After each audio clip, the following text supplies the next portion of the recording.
This is Bob from BBD, Bobby Broadcast Delhi, broadcasting from his studio in Defense Colony on this Thursday, the 24th. News and views. The first one I find extremely disconcerting, showing a society that is extremely patriarchal and voyeuristic. NCB summons Deepika, Sharda, Sara, Rakul.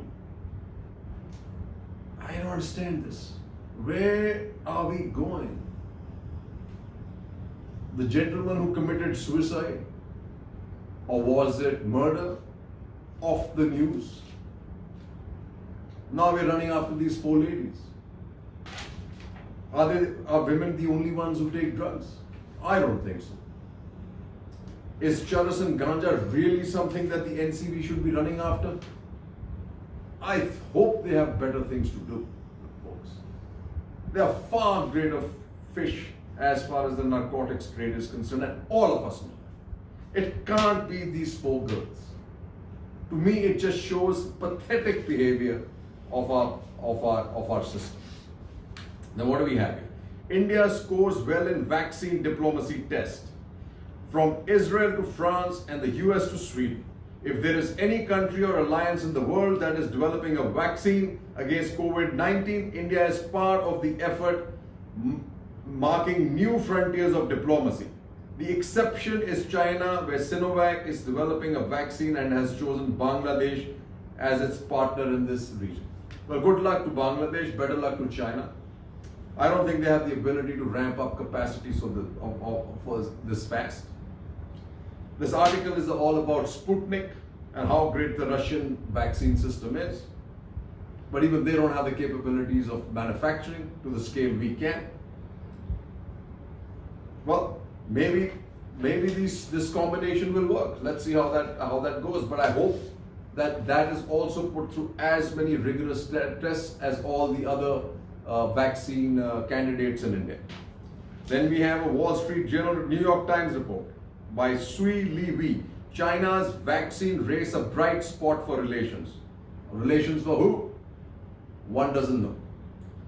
He says the Philippines will have quick access to a Chinese coronavirus vaccine. Latin American and Caribbean nations will receive $1 billion in loans, $1 billion in loans to buy the medicine. Wow.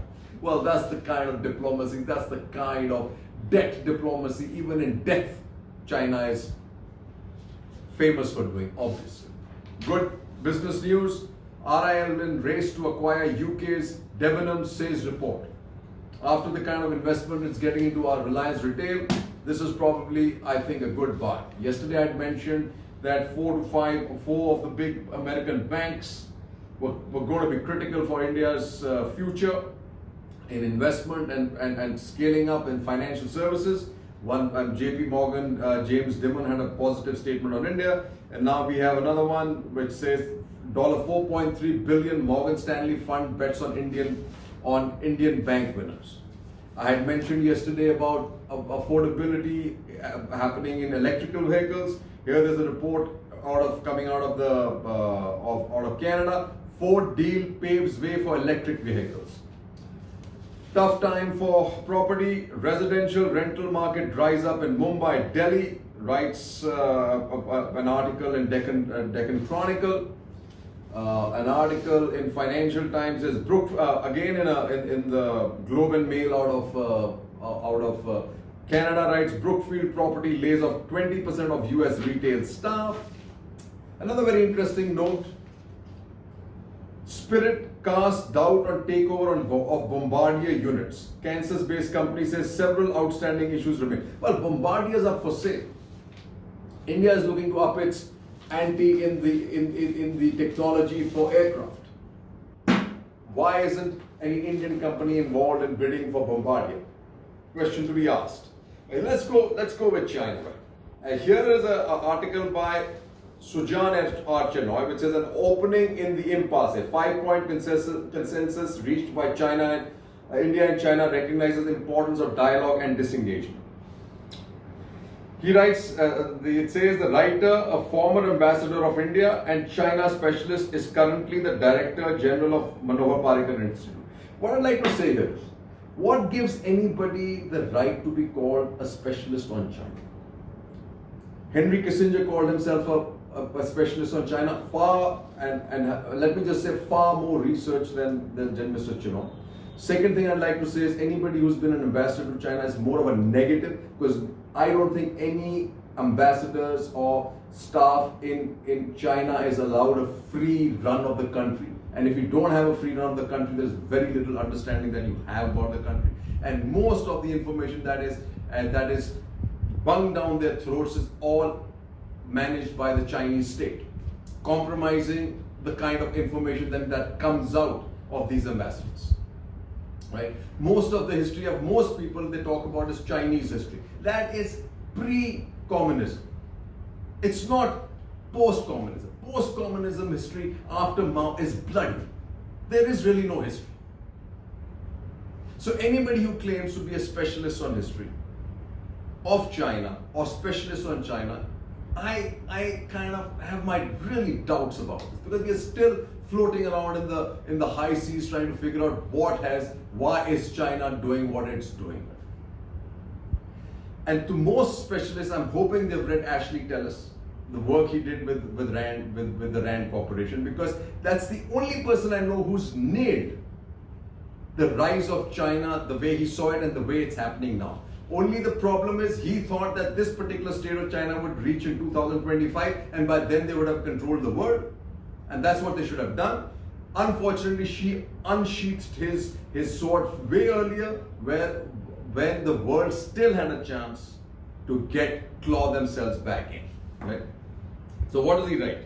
He writes, so far the first step of clarifying each other's perception of the LA has only been carried out in the middle sector. Here I'd say the middle sector is also in doubt as far as Cloud RP is concerned. It's not settled by any means. Then it says, why has China declined to continue the LSE clarification X? Everybody knows that, because they just don't want to clarify, because that gives them the flexibility to keep capturing. Then it says, when India-China border talks commenced in December 81, then you have crucial sixth round in 1985, and it just continues, folks. Talks and more talks. They are not getting anywhere. So how does anybody get up and say, what is encouraging about the situation today as compared to May 1998 is that dialogue has remained intact at all levels. It is noteworthy that while expressing India's firm resolve to defend its territory, the Defense Ministry also alluded in his speeches in Parliament the desire to address it through dialogue. I would say this, folks. This is it. Dialogue and dialogue and dialogue. Nothing is coming out of this. So where this Mr. Chinoy is going, I have no idea. But to do that, you got to see what Abhijit Bhattacharya writes. To rule India, history of our geography vital too. And this is really interesting read, right? In the context of the vast demography of South Asia, the learning process is all the more important for potential leaders, because India has always been volatile, susceptible to internal discord and violence, thereby resulting in frequent changes of political geography maps.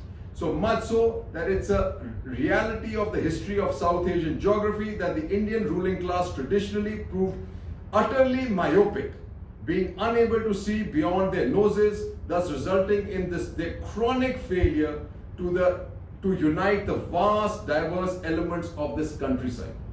The history of the Indian geography, thus as seen from the changing map, stands as a mute yet profound testimony to this sordid scenario. The ruling class has always liked to fight among its own spectrum and color. Little wonder that this collective band of the disparate ruling class inevitably end up facing and invariably fading before foreign invaders. And this is an important fact to note. What he says here is important. The China has 5 goals. It has the 5 emerging areas are Greater Pakistan, Greater Nepal, Greater Burma, Greater Bangladesh with Greater China, with Beijing hoping to turn Bhutan into another Xinjiang. This is absolutely an important point to note. It's not difficult to imagine a Greater Nepal, because it can, you can see both sides. They're trying to get Uttarakhand, they're going to try Himachal, they cut off they cut off on this side and you get the chicken neck, right? So beware. Then we says, then Sunanda K. Dattare has another interesting, are we ready for a give and take with China? And I just can't figure out what are we going to give and what are we going to take. China only wants to take. Is it going to ever give anything? Is something I want to know. And here is an article, obviously I had said yesterday. Naveen Srivastava made it the first simultaneously military diplomatic meeting between the two sides. But I have not heard of who was the diplomatic person from the side of China. Probably there was none. But we need to know at this point.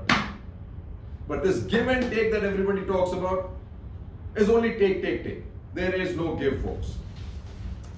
Here's a really nice article by Shishir Gupta. China war plan takes leave out of Russian playbook. And he writes, the deployment of at least 50,000 people, PLA troops along the LAC in eastern Ladakh and in the occupied Aksai Chin region, apart from heavy weaponry and missiles, is indicative of the Russian influence not only on Chinese military equipment, but also in the war planning and execution, according to top Indian Air Force officials. Here, important note, 2 batteries of the S-400 have now been apparently been set up in this region.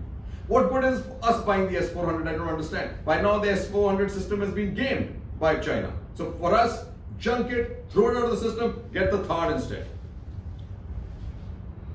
Here we say Shishir Gupta writes, India gears up for long haul of talks over LAC standoff. A small note, tranche 2 funds likely for over 1 lakh Tibetan in India. Important message.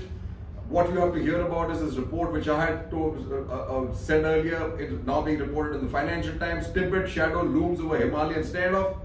He says a leader of the Special Frontier Force, a secretive Indian-controlled paramilitary group of Tibetan refugees. The 51-year-old coffin was draped in both the Indian tricolour and the Tibetan snow lion flag, which is banned in China. Most mourners at the funeral in remote Ladakh were Tibetan refugees. However, Ram Madhav, a senior member of India's ruling Bharatiya Janata Party, was also present. Important. Here we have a report which I think I have a feeling that Farooq Abdullah has lost the plot. Kashmiris rather have Chinese rule than Farooq. I mean, this is kind of as stupid and as banal as it gets. Somebody should tell him that Ladakh was gifted to him by the Dogra soldiers. He has no right. Kashmir Valley has no right historically over Ladakh. Without the Dogras and the Sikh dismantling the Sino-Tibetan armies, Ladakh would have probably never belonged to India. Somebody should tell him that. Then you have another one which says Imran's exiled rival stirs up trouble from London. Oh, brilliant, folks. We need to give I am all for giving this a heads up. And in London itself. What does Taiwan say? We will retaliate against attack. Taiwan wants China. If Taiwan says it, India should be doing the same thing. But things are heating up. I think India is doing its bit now in Nepal. Oli mum as opposition attacks him over Chinese land grab. Nepali Congress protests after government pays no heed to its warning against encroachment. We've got to light the fire under Oli. He deserves it. Because here's another one that says, at Lipule, Kalapani areas, Nepal now plans census of. Nefarious. Just like Bhattacharya wrote for Greater Nepal, China's plan. Greater Nepal, Greater Bangladesh, Greater Myanmar, we lose the entire northeast. And the foolish Erdogan continues to, the foolish Erdogan, the most hypocritical leader there is. Erdogan, JNK remark riles India. I mean, you name and shame that guy. In the meantime, shake and bake in Malaysia as Anwar says he has majority to form new government. Well, let's see. Let's hope he gets through, right? Then Anuj Gupta always writes some great stuff on Afghanistan, and he says, staying on in Afghanistan, geopolitical imperatives make it difficult for US to withdraw forces. This is what we should be looking at, folks, when we do our strategy in Afghanistan. Jai Hind.